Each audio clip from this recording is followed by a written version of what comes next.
Hey there, it's Amanda from Granite State Home Educators, Christian Home Educators, New Hampshire, Southern Maine, Special Needs Homeschooling Representative on HEAC, Home Education Advisory Council, and generally trying to be very involved and aware of things happening in the homeschool community in New Hampshire.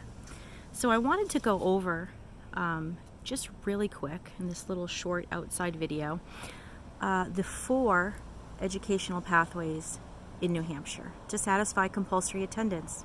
There are 4 educational pathways in New Hampshire. So once your child is age 6 as of September 30th, that is when your child has to be accounted for legally within some kind of school setting. So that's when I say compulsory attendance age, that's what I mean by that.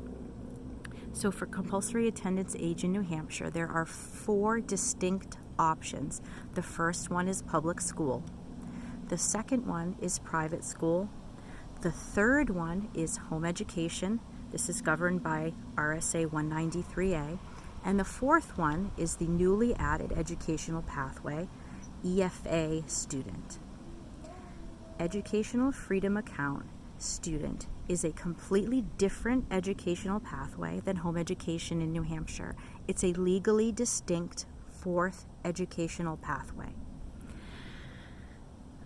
So we all need to report once the child turns 6. With home education, you report only 1 time per child. EFA students report every year.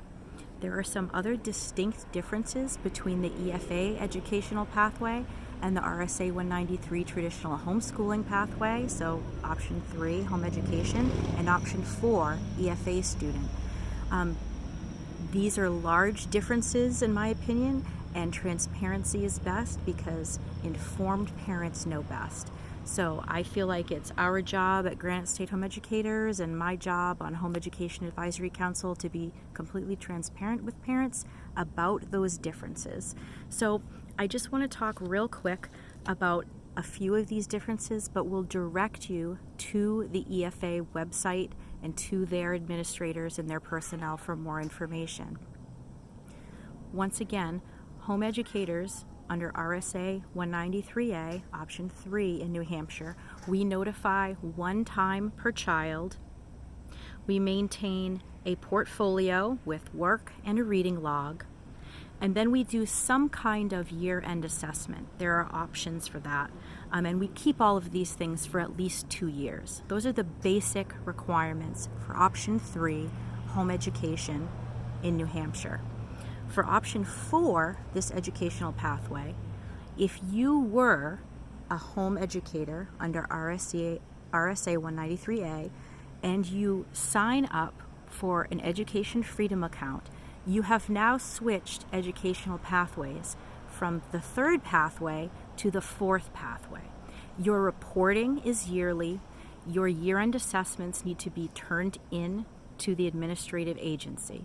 Those are significant differences between the 3rd pathway, home education, and the EFA pathway.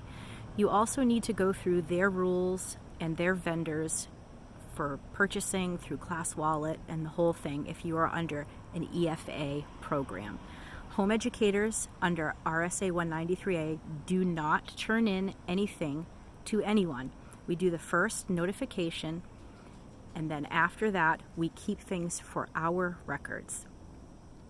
I just wanted to make clear, because there is a lot of confusion out there, that there are 4 educational pathways in New Hampshire, and they're all separate and distinct legal pathways.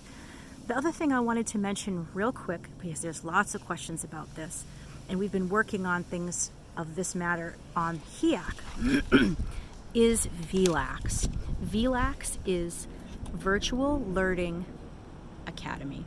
It's a charter school that is a public school charter school, okay? So if you are taking a full course load, so say your student is taking a full course load with VLAX, they are under the public education pathway number 1, okay?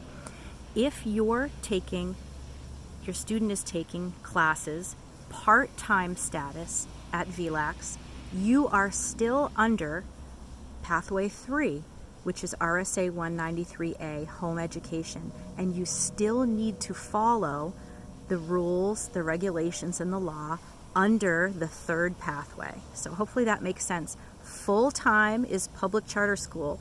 Part-time is home education under RSA 193A, third pathway. As always, we are happy to help, happy to answer questions at granitestatehomeeducators.org. Hopefully this has been helpful to you. There's all the information you need out there, but we want to make sure that you get it in very direct and transparent ways. So best of luck. We're rooting for you.